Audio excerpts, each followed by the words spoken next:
commencer.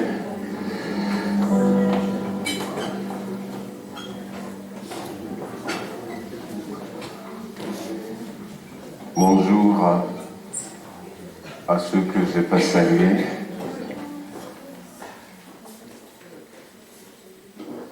Voilà, on va commencer. Amen. Nous sommes heureux d'être dans la présence de Dieu. Amen. Gloire à Dieu. Que son nom soit béni, que son nom soit glorifié. Je crois de tout mon cœur que Dieu a préparé une belle journée pour nous, une belle matinée. Amen. Sa présence est là dans ce lieu, même si on ne le voit pas. Et on va simplement remettre ces moments entre ses mains. On va lui demander de poser sa main sur nous, de nous conduire. Amen. Voilà, je vais demander à Lydie, si elle veut bien, prier pour nous, que le Seigneur nous bénisse ce matin. Seigneur, nous sommes venus pour toi, Seigneur, ce matin, parce que nous avons soif de ta parole, et que nous venons à toi. Alors nous te demandons, Seigneur, de bénir chacun de nous, de poser ta main sur nous et de rester auprès de nous. Que cette matinée nous... Bonjour à toutes et à tous, on est venus ce matin parce qu'on veut encourager notre âme. Amen. On veut ensemble, on veut fortifier notre âme. Combien ont pu déjà expérimenter la bonté et la fidélité de Dieu? Alors 1, 2, 3, 4, alors je vais renouveler ma question. Combien ont pu expérimenter la bonté, la fidélité de notre Dieu? Amen, alléluia. Alors on veut se lever, on veut exprimer la fidélité, la bonté de notre Dieu. Amen. On veut se rappeler ce matin la fidélité de notre Dieu, de son amour, de sa patience, de sa provision, de sa puissance, de qui il est, de ses interventions dans notre vie, de sa puissance. Amen. On veut vraiment se rappeler ses bienfaits et exprimer sa bonté. Alléluia. Amen. Louons notre Dieu pour sa grandeur. Louons-le pour son amour. Louez Dieu pour sa grandeur. Louez son amour. Louez dans son sanctuaire. Louez pour toujours.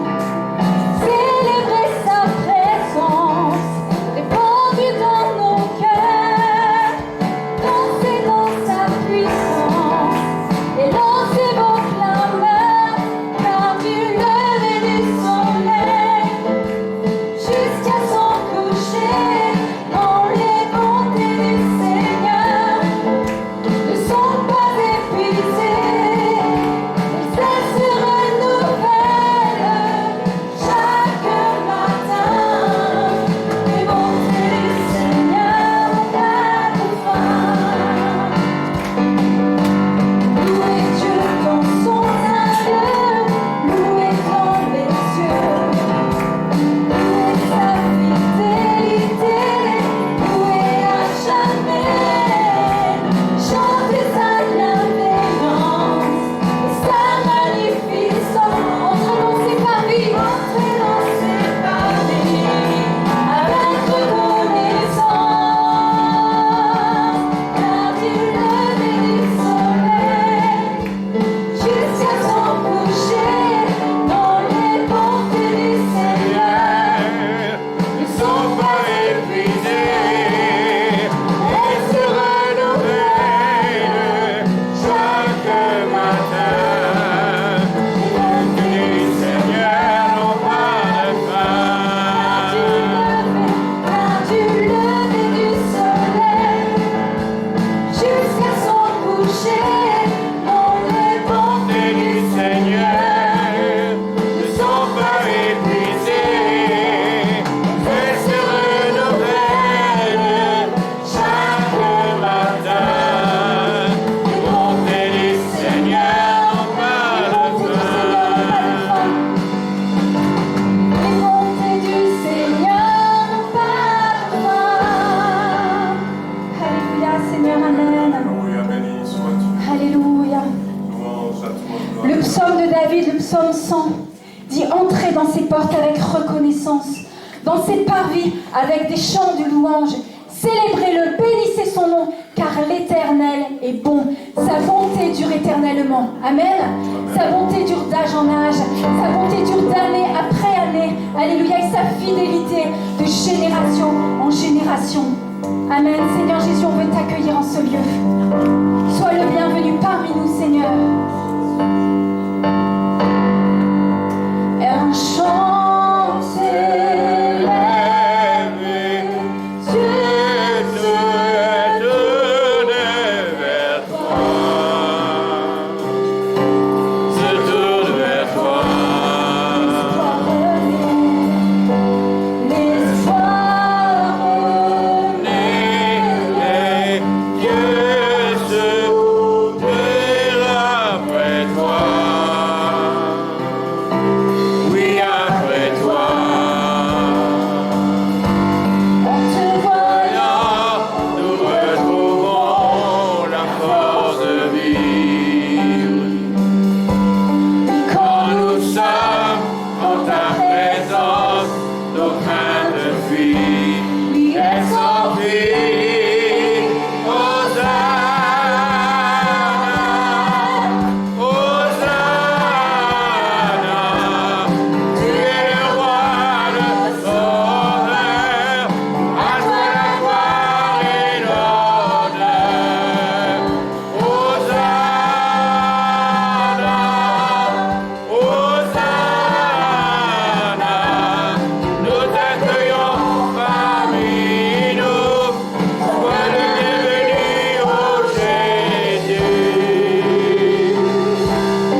passer aux offrandes.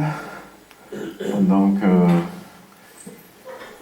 je vais, au niveau des annonces, alors, et de dire 67 millions, je ne sais pas quelles sont les statistiques maintenant de Français à sauver. Voilà, on veut prier donc pour ça. Et puis, à partir du dimanche 29, on aura notre temps de jeûne et prière. Et là, donc, le dimanche 29, on va rester après le culte, on va prier ensemble un temps. Et puis, on va continuer dans la semaine comme on a l'habitude. Donc, ce sont nos programmes de jeûne et prière. Et je vous encourage, si vous avez la possibilité de vous joindre à l'un ou à l'autre, n'hésitez pas. On avait compris que cette année, on aura besoin de la force de la prière. La force de la prière. Je partageais avec les pasteurs en début de mois, les pasteurs de la région, que Dieu avait mis un verset sur mon cœur. Ils te feront la guerre, mais ils ne te vaincront pas. Et je pense que on a la victoire qui est assurée. Maintenant, il faut quand même que nous combattons, et nous combattons dans la prière pour rester debout. Donc, je vous encourage vivement à faire en sorte d'être présent à l'un ou l'autre de ces programmes de jeûne et prière. Alors, je voulais aussi vous dire que vendredi, on était dans le cadre de la semaine universelle de prière. Donc on était à l'église de Trévoux, vendredi soir, à 20h, on est resté jusqu'à 21h30. Et on était bien représentatif. On avait, je ne sais même pas si notre église n'avait pas les gens les plus nombreux, je ne sais pas, mais on était presque une vingtaine à être là, c'était bien. Alors, ce n'est pas des ADD, ce n'est pas des pentecôtistes, mais on a passé un bon moment. On a passé un bon moment dans la prière. On avait prié différemment, voilà. Et c'était bien, merci Seigneur. Et puis hier aussi, on s'était retrouvés ici le soir. Il y avait Gérard, il y avait Philippe avec moi, il y avait Stéphanie qui était là aussi. Parce qu'il y avait quelqu'un qui est décédé, un Africain, et son épouse a voulu rassembler ses amis pour lui rendre hommage, et elle m'a demandé s'ils peuvent le faire ici. Et puis j'avais dit oui, c'est l'occasion de prêcher à nouveau l'évangile. Et puis ils étaient là, et ouais, après on a sorti les chaises grises, on les a mis dans l'allée, on les a mis là. Après, on a sorti toutes les chaises, même les 2 chaises de mon bureau. Et puis finalement, il y a quelques-uns qui sont restés debout. On devait être à 170. Ouais. 170 à peu près. Ouais, 170 à peu près, voyez-vous. Et puis c'était bien, on a pu quand même annoncer l'évangile. Merci Seigneur. Gloire à Dieu. Voilà donc les annonces. Ouais, je n'ai pas rappelé donc, par rapport à ce qui a été prévu. Donc vous savez que nos réunions de semaine sont maintenues les mardis à 19h, les vendredis aussi à 19h. Et que le Seigneur nous encourage à être là. Amen. Voilà, on va ouvrir la parole de Dieu. Dans le livre des Actes et des Apôtres,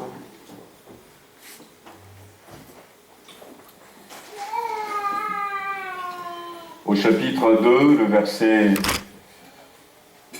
37, dans le livre des Actes et des Apôtres, donc le Saint-Esprit est descendu. Et quand le Saint-Esprit est descendu, les disciples ont parlé en langue. Et puis derrière, ce qui s'est passé, c'est que ces langues qu'ils ont parlées, ces premières langues, c'était des langues parlées dans d'autres pays que eux, ils n'ont pas appris, ne connaissaient pas. Mais le Saint-Esprit donne cette capacité encore aujourd'hui à ce que nous puissions parler une langue, un langage que nous n'avons pas du tout appris. Et c'est pour ça que nous avons besoin du Saint-Esprit, nous avons besoin qu'il nous remplisse, nous avons besoin qu'il nous baptise, et nous avons besoin qu'il nous renouvelle, parce que quand il est là, Dieu peut nous utiliser pour faire des choses extraordinaires, où Dieu peut faire des choses extraordinaires au travers de nous. Voilà, donc ils ont parlé dans ces langues qu'ils n'ont pas apprises, et puis finalement ce qui s'est passé, c'est que, eh bien, il y avait des gens qui comprenaient ce qu'ils disaient, qui sont venus, la foule s'était rassemblée, et suite à ça, il y a certains qui disaient ils sont ivres, d'autres se moquaient, d'autres cherchaient à comprendre comment ça se fait. Alors Pierre va prendre la parole et va expliquer ce qui se passait. Et la Bible dit, au verset 37, après avoir entendu ce discours, donc le discours de Pierre, ils eurent le cœur vivement touché, et ils dirent à Pierre et aux autres apôtres, « Hommes, frères, que ferons-nous » Pierre leur dit, « Repentez-vous, et que chacun de vous soit baptisé au nom de Jésus-Christ pour le pardon de vos péchés, et vous recevrez le don du Saint-Esprit, car la promesse est pour vous, pour vos enfants et pour tous ceux qui sont au loin, en aussi grand nombre que le Seigneur notre Dieu les appellera. » Et par plusieurs autres paroles, il les conjurait et les exhortait, disant, « Sauvez-vous de cette génération perverse. » Ceux qui reçurent de bon cœur sa parole furent baptisés, et en ce jour-là, le nombre des disciples s'augmenta d'environ 3000 âmes. Entre parenthèses, on va commencer donc sur Villefranche et Tarare une préparation au baptême. On a 2 personnes sur Tarare qui ont manifesté le désir. Donc si jamais vous voulez aussi vous faire baptiser, n'hésitez pas à me dire, et puis on va vous joindre déjà à ces 2 personnes pour la préparation au baptême, et puis ça permettrait de comprendre exactement ce que c'est que le baptême dans le Nouveau Testament. Et si vous êtes prêts, on vous baptisera. Voilà, ça c'est la parenthèse. Voilà, la Bible dit ici, ceux qui ont entendu la prédication de Pierre ont été touchés. Ils ont été touchés. Et ce matin, je voudrais parler de cette capacité à se laisser toucher par Dieu. Un peu comme la suite de ce que j'avais partagé en semaine sur Dieu lui-même. Quand Dieu lui-même se manifeste, eh bien, il faudrait qu'il y ait une réponse de notre part. Mais cette réponse également, cette réponse, nous devons compter encore sur Dieu pour pouvoir la lui donner. Et Dieu est celui qui veut nous donner cette capacité à se laisser toucher par lui. Ils n'ont pas, ceux qui étaient là, ils n'ont pas simplement été peut-être d'accord avec ce que Pierre avait dit. Et une des choses qui peut nous faire tort et nous empêcher de rentrer dans les victoires que Dieu a pour nous, c'est devenir indifférent,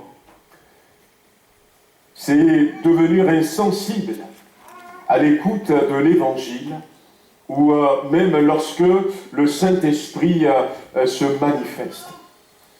Voyez-vous, c'est une étape importante pour remporter des victoires, même pour le salut de notre âme. Il faudrait qu'à un moment donné, que nous soyons touchés. Et ce qui s'est passé avec ces personnes, ce n'est pas quelque chose de légère. Pourquoi ? Parce que même lorsque Jésus prêchait, la Bible va dire ils eurent le cœur vivement touché.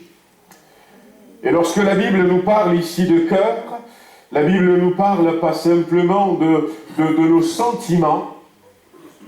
L'ennemi cherche ces derniers temps à jouer sur les sentiments.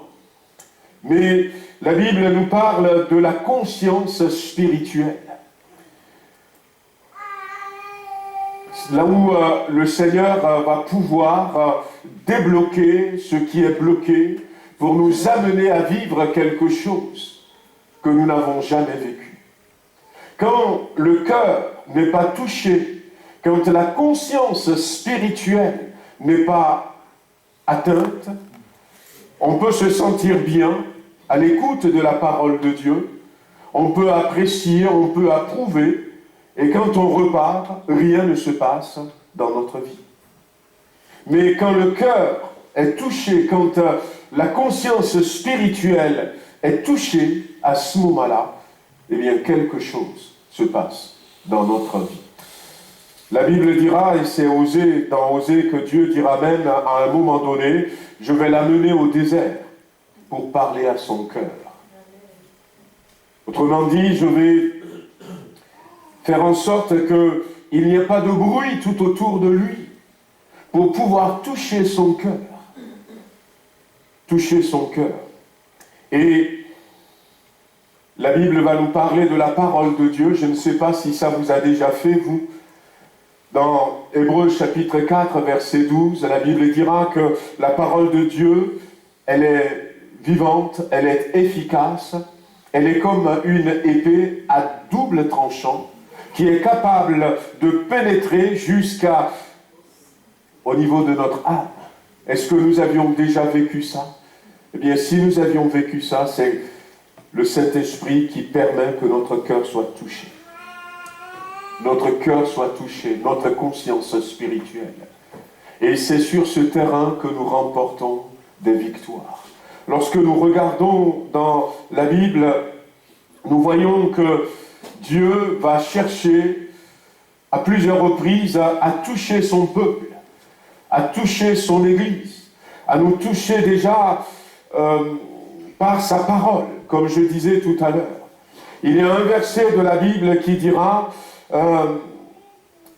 c'est David qui va le dire dans le psaume 119, le verset 161, « Mon cœur ne tremble pas parce que les autres veulent me persécuter, mais mon cœur ne tremble qu'à tes paroles. » Lorsque la parole de Dieu nous touche, est-ce que la parole de Dieu nous touche encore? Est-ce que lorsque nous entendons un verset de la Bible, est-ce que ça produit cet effet sur nous? Dieu désire nous toucher par sa parole. Dieu désire nous toucher aussi par son enseignement. La Bible dira dans Matthieu chapitre 1, ou encore dans Marc, dans Luc, mais la Bible nous dira quand Jésus avait commencé son ministère, et à un moment donné, la Bible dira qu'ils étaient frappés par sa doctrine. Ceux qui écoutaient Jésus-Christ étaient frappés par sa doctrine, par son enseignement. Et nous devons être des gens qui doivent être touchés encore par la parole. Non seulement la parole, mais aussi l'enseignement de Dieu. La Bible dira qu'ils enseignaient non pas comme leurs scribes, mais comme ayant l'autorité. Dieu désire nous toucher personnellement, lui-même, que nous soyons touchés par Dieu, que nous soyons touchés par Jésus-Christ. Ce matin, il y avait ces beaux chants que nous avions chantés, où Jésus est mis en avant, où Jésus est exalté. Il est un roi comme il n'y en a pas d'autre. Et que nous soyons touchés par notre Dieu, que nous soyons touchés par Jésus-Christ. Je ne sais pas si il vous arrive d'être touché par lui, parce que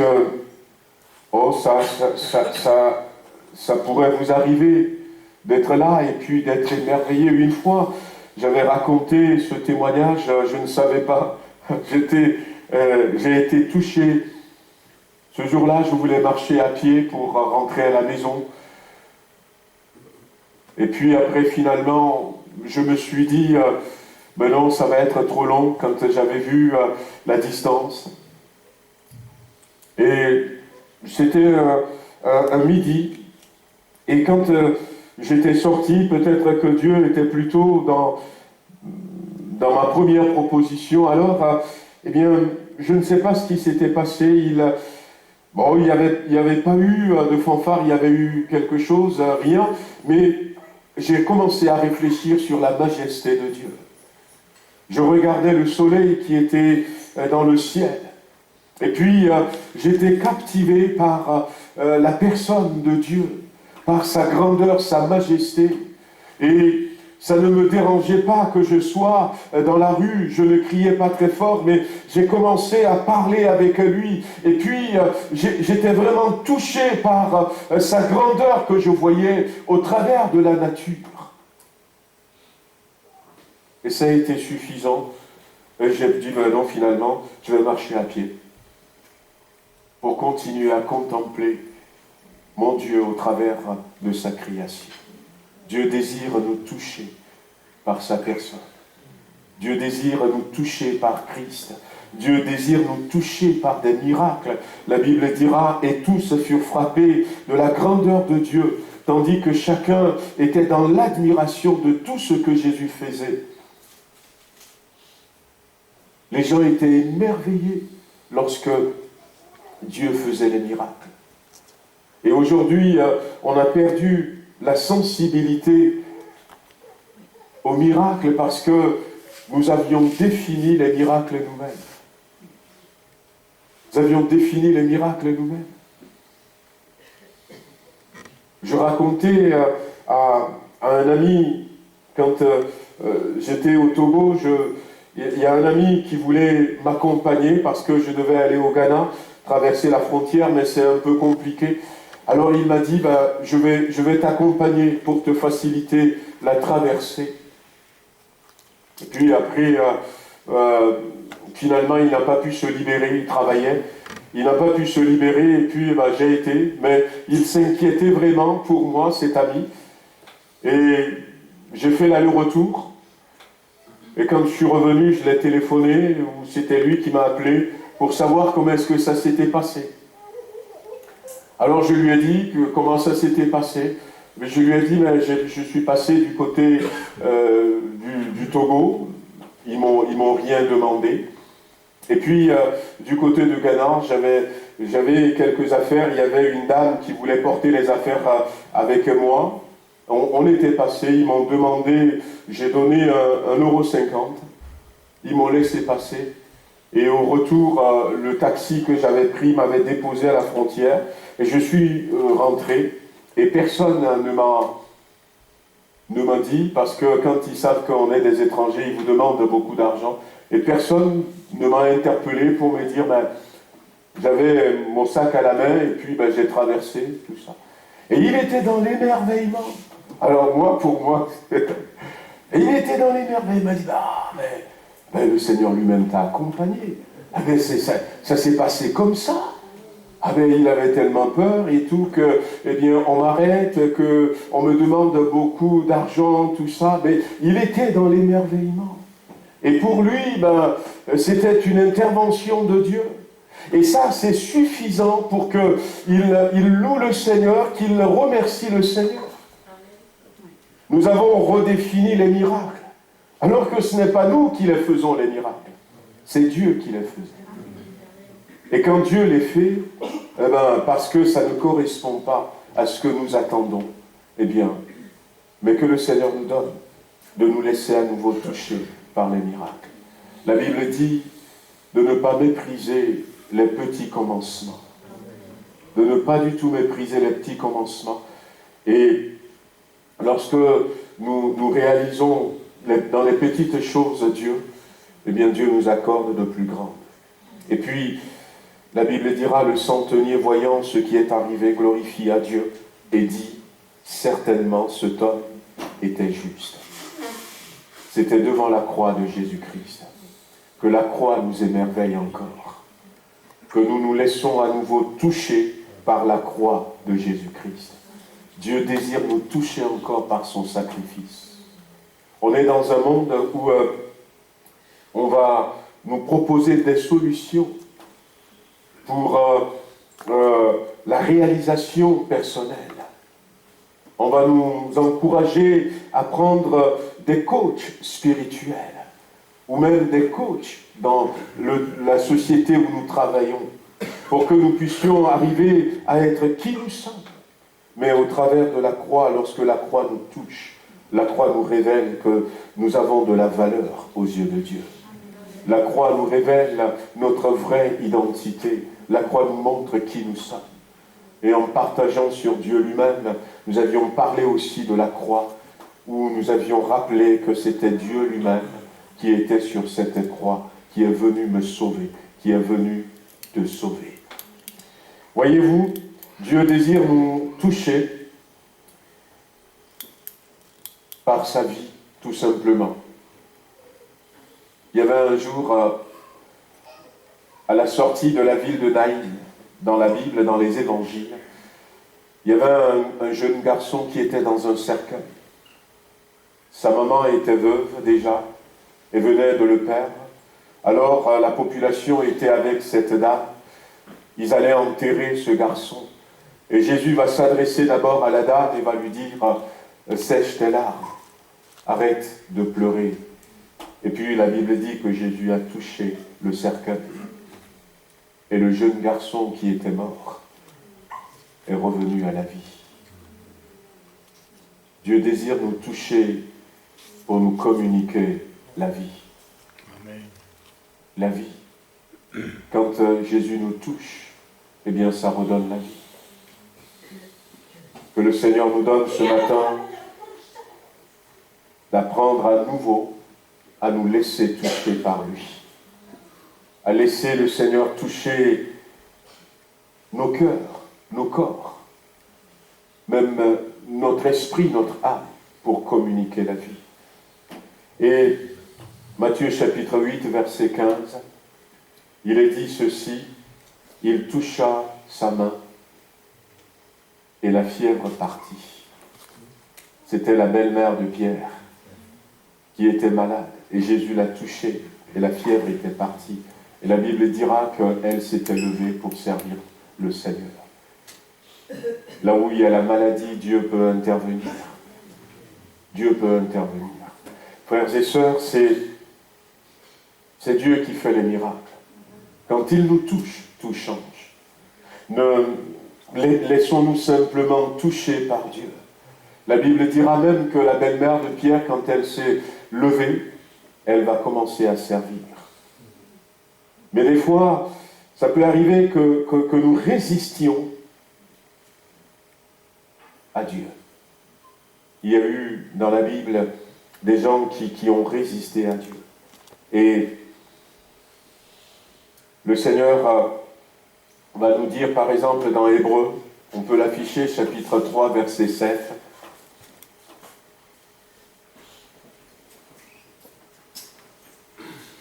C'est pourquoi, selon ce que dit le Saint-Esprit, aujourd'hui, si vous entendez sa voix, n'endurcissez pas vos cœurs. N'endurcissez pas vos cœurs, comme lors de la révolte, comme le jour de la tentation, comme plusieurs, peut-être, exemples qui sont restés dans l'Ancien Testament. On peut résister. On peut résister à ce que Dieu nous touche. Et nous voulons que le Seigneur nous touche. Il y avait cet homme qui avait un cœur vraiment endurci. Il s'appelait Saul de Tarse. C'était pas quelqu'un de recommandable pour les chrétiens de l'époque, Saul de Tarse. Et il a entendu tout ce qu'il a entendu, mais il était dur. Et il persécutait les chrétiens. Puis le Seigneur le rencontre sur le chemin de Damas. Relisez ce passage dans Actes chapitre 9. Et vous serez étonnés de la manière dont ça s'était passé. La Bible dit qu'il était sur son cheval avec d'autres. Et puis il y a cette lumière qui est descendue du ciel. Les chevaux ont été éblouis et ils sont cabrés peut-être et il est tombé. Plusieurs sont tombés. Et lui, il ne voyait plus rien. Alors il entend la voix de Jésus l'appeler. Saul, Saul, pourquoi me persécutes-tu? Et sa réponse était étonnante. Qui es-tu, Seigneur? Qui es-tu, Seigneur? Je suis Jésus que tu persécutes. Il te serait dur de réjamber contre les aiguillons. Il n'a plus rien dit. Lève-toi, va dans la ville. On te dira ce que tu vas faire. Il s'est laissé toucher par le Seigneur. Il aurait pu dire, ah, c'est avec tout ce qu'il avait appris de Gamaliel. Mais c'est un homme qui a su se laisser toucher par Dieu, se laisser toucher par le Seigneur. Et là, il avait compris tout de suite qu'il est devant quelque chose qui le dépasse. Il est devant quelqu'un de plus grand que ses théories, que sa conviction, même que plus que les objectifs de sa vie. Et il va se soumettre à Dieu. Dans la Bible, on a des exemples d'autres personnes qui n'ont pas résisté, mais qui ont su se laisser toucher par le Seigneur. Et ce matin, on veut prier. On veut dire, Seigneur, touche-moi. Donne-moi de te laisser me toucher. C'est vrai, il y a des défis qui sont là devant nous. On sait que une année nouvelle s'ouvre et notre volonté, certes, c'est de vivre cette année d'une manière différente. Et je pense que le Seigneur désire aussi que nous vivions cette année d'une manière différente. Mais c'est à nous de savoir nous laisser toucher par Dieu. Vous savez, il y a des domaines dans lesquels Dieu désire nous toucher. Et peut-être dire, je veux ce matin, Seigneur, me laisser toucher par toi. Dans Ésaïe chapitre 6, la Bible dira, c'est Ésaïe qui a eu une vision. Et dans cette vision, il a vu le Seigneur dans le temple. Les pans de ses vêtements ont rempli le temple. Il y avait des chérubins, il y avait des séraphins qui étaient là. Et quand Ésaïe avait vu ça, il a vu dans quel état il était.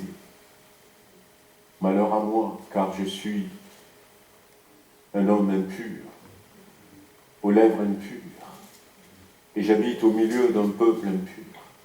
Mais la Bible dira que l'un des séraphins va prendre une braise. On est dans le temple, là où il y a l'autel des sacrifices.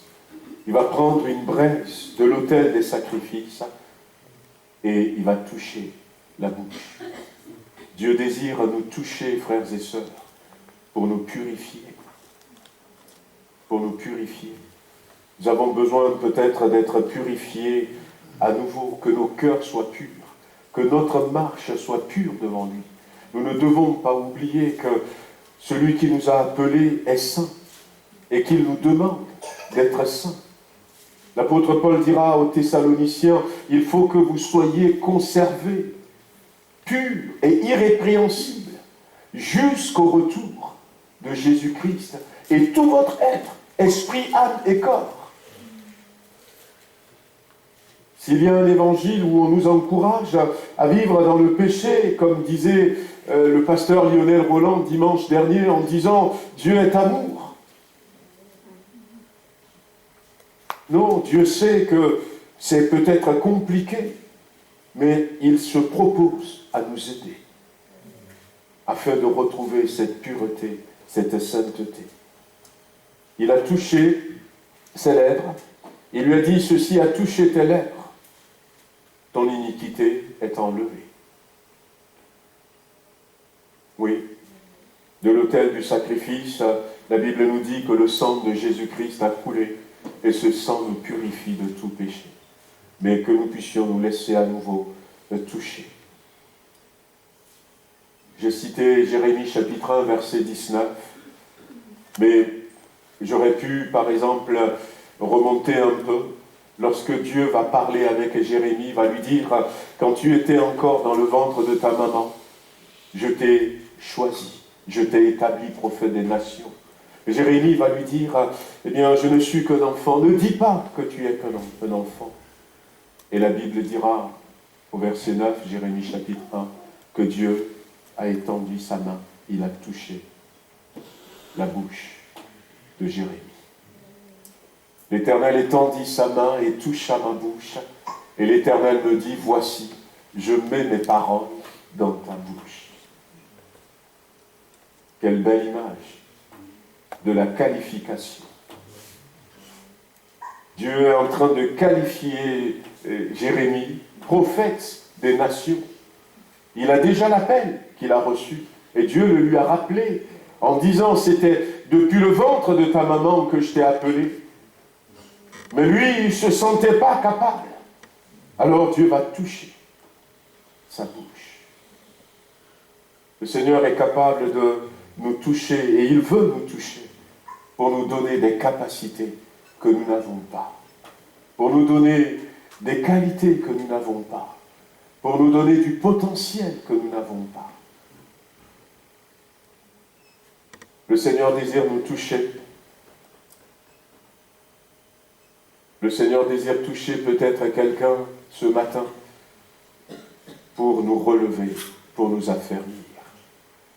Daniel disait qu'il était très faible. Il ne pouvait pas se mettre debout. Et puis, une main me toucha, secoua mes genoux et mes mains. Puis, l'ange lui dit, « Daniel, homme bien-aimé, sois attentif. » Ouais. Il était dans un état où il avait besoin d'être relevé, d'être affermi. Peut-être quelqu'un ce matin dans un état de découragement a besoin d'être relevé, d'être remis sur les pieds, d'être encouragé à ne pas s'arrêter, à ne pas baisser les bras. Mais la Bible dit que Dieu désire nous toucher pour nous affermir. Il désire nous toucher pour nous relever. Il désire nous toucher pour nous communiquer une force nouvelle. Il désire nous toucher pour nous dire, je suis là.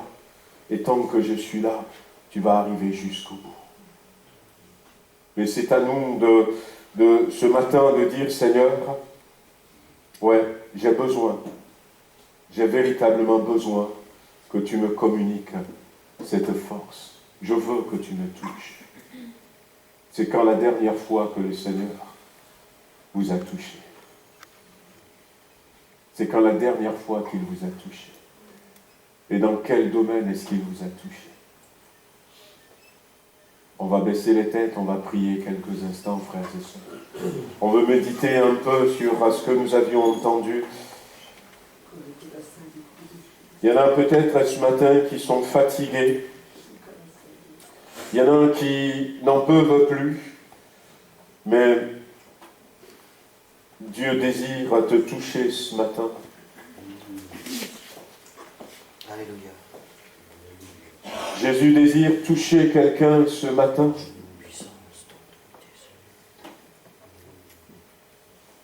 Nous avons plusieurs exemples dans la Bible. Non seulement ressentir quelque chose, mais comme j'avais dit, que mon cœur soit touché, que ma conscience soit touchée. Dites au Seigneur, c'est là où je veux que tu me touches ce matin. Voyez-vous, dans Actes chapitre 2, le passage que nous avions lu, la Bible dit qu'ils eurent le cœur vivement touché. Et ils ont dit à Pierre et aux autres apôtres, « Hommes, frères, que ferons-nous » Ça a provoqué quelque chose en eux. Et Pierre va leur dire, repentez-vous, et que chacun de vous soit baptisé, Et la Bible dira que, eh bien, ils ont été tellement touchés qu'ils ne se sont pas arrêtés là, ils ne sont pas repartis. Ils se sont repentis, comme Pierre leur avait dit. Ils ont été baptisés, comme Pierre leur avait dit. Ils étaient 3000 personnes ce jour-là. Ils ont été jusque-là. Ils avaient même décidé à la suite de rester à Jérusalem, de ne plus retourner dans leur pays. Waouh! Quelle touche! Ça a changé complètement leur vie. Ils étaient restés là. Et on leur donnait un peu de nourriture. Quand il y a le partage, ils le prenaient. Peu importe qui ils étaient dans leur pays, peu importe ce qu'ils possédaient, mais ils ont été tellement touchés. Ils ont été touchés au point où ça ne leur disait plus rien. Que quelqu'un puisse dire au Seigneur, je ne veux pas sortir d'ici en disant, on a passé un bon moment, mais je veux être touché dans un domaine. Peut-être tu luttes encore avec des saletés dans ta vie. Peut-être tu luttes encore avec un péché dans ta vie. Peut-être tu luttes encore pour servir le Seigneur dans un domaine où il t'a appelé. Peut-être tu luttes encore avec une situation qui te décourage. C'est le moment de dire, Seigneur, touche-moi profondément. Non pas la carapace, mais mon cœur, mon esprit, mon âme, afin que ça me change et que je continue cette nouvelle année différemment. Le Seigneur est capable de le faire, bien-aimé. Oh oui, tu es capable de le faire, Seigneur, pour changer notre histoire, pour nous donner même, Seigneur, de faire face à des difficultés avec une intention non pas de défaite, mais de victoire. Tu es capable de le faire, Seigneur. Et je te bénis, je te loue de ce que tu entends maintenant les cœurs et de ce que c'est les cœurs que tu touches ce matin. Merci, Seigneur, Amen. pour l'engagement dans ton œuvre, pour le travail, le service pour toi, Seigneur, pour même venir à l'église, que ça change quelque chose dans notre cœur, dans notre vie, que ça change la manière dont nous adorons, que nous marchions différemment à partir de maintenant. Oui, Seigneur, c'est vrai. Louange et gloire à toi. Pour marcher le chemin de la vie avec toi. Je vais demander à notre frère Antoine de clôturer ce moment. Que le Seigneur entende vos prières et touche nos cœurs et que nous soyons transformés. Gloire à toi, Seigneur. Nous voulons te bénir, notre Dieu. Nous voulons te remercier pour les moments.